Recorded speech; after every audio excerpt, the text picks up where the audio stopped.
Maintenant, je ne sais plus de quoi on parle. C'est Patrick qui va... Il était sous le soleil japonais tout à l'heure, il va être sous le soleil méditerranéen maintenant. Oui, de la Ciotat, pour être exact. C'est une histoire qui a déjà été racontée de nombreuses fois. Comment lutter pour échapper à un avenir déjà tracé par ses parents, et souvent d'ailleurs c'est souvent le plus c'est par le paternel, par le père. Alors si pour la plupart du temps le cinéma s'intéresse à des jeunes qui veulent sortir du monde sain, voire étriqué de leur milieu social, aspirer à aller vers le haut, rêver plus haut que les ambitions personnelles, et ben là Enzo, et ça donne le titre au film, est un oui, désolé, mais j'avais coupé ton micro parce que je voulais être tranquille pendant que je parlais.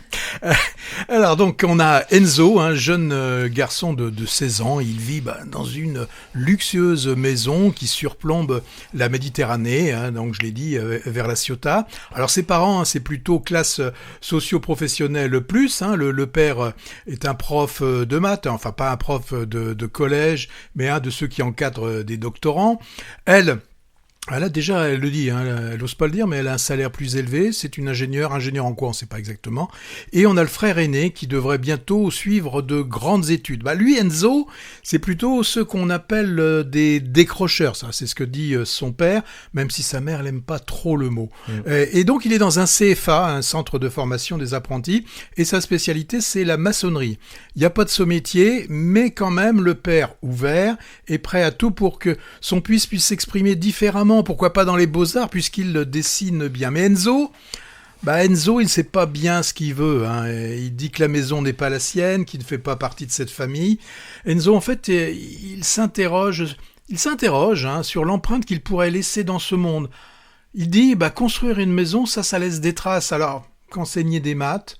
Pour autant, Enzo, on peut pas dire non plus qu'il excelle dans le métier qu'il envisage de suivre. Faudrait peut-être d'ailleurs pour ça qu'il y croit un petit peu. Mais là, est-ce qu'il y croit, Enzo ? Mais Enzo, qu'est-ce qu'il a, Enzo ? Il est tout simplement un adolescent. Et puis, comme les murs qu'il monte, je pourrais dire qu'il est work in progress. Il est en travaux, le Enzo.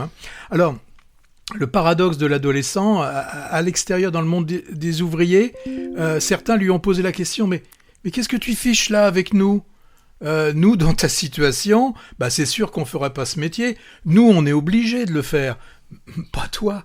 Alors, et quand on se met à l'intérieur de la famille, une famille, c'est sûr, compréhensif. Ils essayent, et ce que fait le lot de la plupart des parents, ils essayent de comprendre ce qui est incompréhensible. Être ado, c'est incompréhensible. Il n'y a que quand on est ado qu'on comprend pourquoi on est incompréhensible, mais les parents, ils comprennent jamais. Alors, dans cette histoire va apparaître un personnage, c'est Vlad. Alors, il y a des petites musiques qui viennent. C'est pas moi. Non, mais je sais pas, ça doit être de mon micro. Alors on a Vlad, c'est un collègue, collègue de travail qui vient d'Ukraine, et lui, il va permettre à Enzo de s'ouvrir vers d'autres perspectives. Ça va être une sorte de révélateur. Il va être, une fenêtre sur un horizon plus vaste, un monde où on a peut-être plus de possibilités, où on est en dehors des limites imposées par son environnement immédiat. Alors la relation entre les deux personnages est assez intéressante.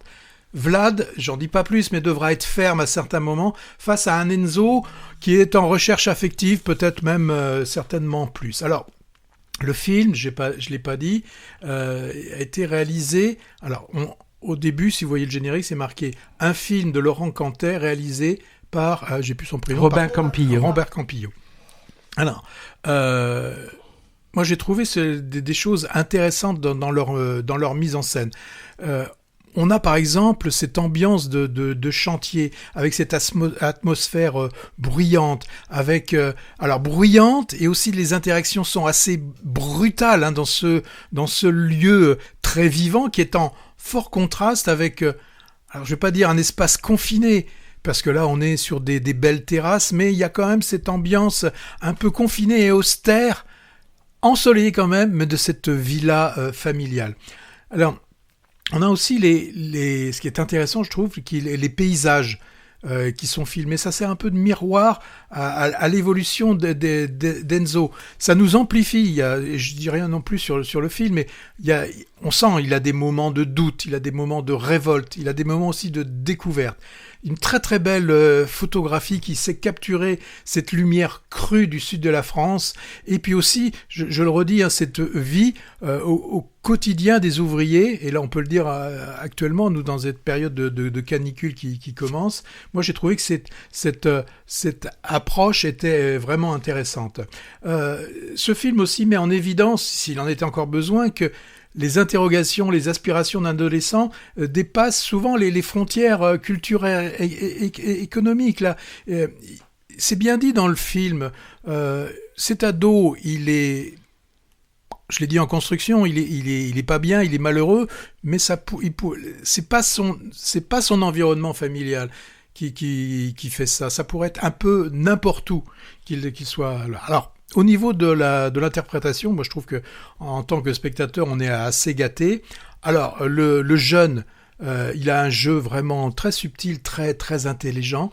On a aussi Pier Francesco Favino, l'italien, qui est un père qui s'interroge, peut-être un peu trop. Et c'est sûr que même s'il s'y prend mal, c'est sûr, on le sent bien que c'est un père qui souhaite le meilleur pour ses fils, pour son fils.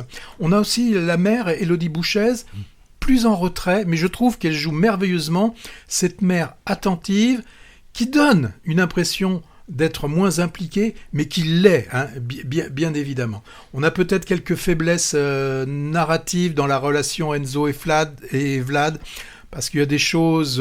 alors c'est assez émouvant, mais il y a des moments, c'est un peu prévisible, hein, ce qui peut un petit peu gêner. Et ce qui m'a gêné aussi, le plan final, les scènes finales, m'ont gêné. J'ai pas aimé peut-être moins crédible. Voilà. Et puis on nous donne une clé, on nous donne une réponse que j'ai pas aimé entendre. Alors, bien qu'il y ait ces quelques imperfections, moi je trouve que c'est un film qui arrive à nous captiver par une telle authenticité, un regard lucide sur ces jeunes face aux attentes personnelles, familiales, sociales, avec dans ce film donc une performance impeccable, une mise en scène très réaliste. Moi, c'est un film qui invite à une réflexion profonde sur ce que signifie tracer son propre chemin dans la vie. Alors, tout à l'heure, je l'ai à peine évoqué, c'est un film posthume, puisque c'est le dernier film de Laurent Cantet, qui avait été Palme d'Or pour Entre les murs en 2008. Il est décédé en 2024 suite d'une maladie. Donc il l'avait coécrit avec son ami de longue date, Robin Campillo. Robin Campillo, juste pour mémoire, c'est 120 battements par minute. Alors comme il n'a pas pu assurer la réalisation de son film, il a demandé à son ami de faire ce film. Alors je le précise, les deux jeunes, enfin le jeune et le Vlad, sont deux acteurs qui n'avaient jamais... j'allais poser la question, justement. Pour mémoire, Laurent Cantet, ses ressources humaines, Entre les murs, l'atelier, Arthur Rambaud, et puis donc ce Enzo. L'adversaire aussi, je crois. Alors, tu l'as vu aussi. Oui, un film réalisé par c'est peu commun de voir ça au début d'un générique. Bon, alors Laurent Cantet et Robin Campillo ont été complices artistiques de longue date, le second ayant scénarisé et monté la plupart des films du premier. Tu citais Entre les murs, c'est le cas La Palme d'Or 2018. Et leur sensibilité partagée nous donne le très beau portrait d'un adolescent qui sait plus trop où il habite, ou plutôt il veut plus habiter où il habite, c'est-à-dire dans un milieu aisé qui lui semble un peu factice, mais les parents, ils sont quand même aimants, ils essayent d'être compréhensifs, les pauvres. Alors c'est une sorte de transfuse de classe à l'envers, comme tu l'as soufflé, Céline, qui se cherche au niveau professionnel, affectif, amical, sentimental. Moi, je trouve que le récit brasse adroitement de nombreux thèmes, de l'intime au social, en passant par le politique aussi, comme celui sur l'engagement dans le conflit ukrainien.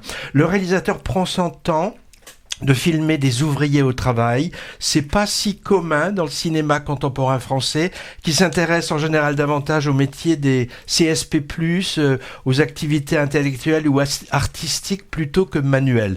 Moi, j'ai aussi aimé les moments où la caméra s'attarde pour rien sur de belles choses, une crique sous le soleil, un ciel nocturne ou un travelling vertical sur un gigantesque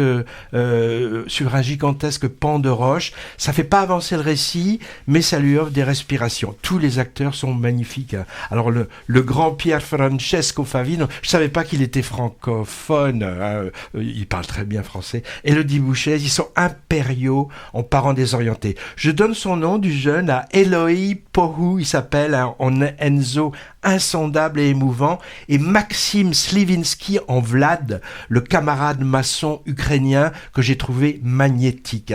Cet Enzo est beaucoup plus convaincant que le précédent et 4e long métrage de Robin Campillo. Ça s'appelait L'île rouge, il y a 2 ans. C'était une fiction sur la décolonisation de Madagascar. De tous les films évoqués aujourd'hui, c'est pour moi sans hésiter celui que je conseillerais le plus. Les autres me paraissent bien légers à côté, mais j'ai pas vu Vera dont tu vas nous parler tout à l'heure, Patrick.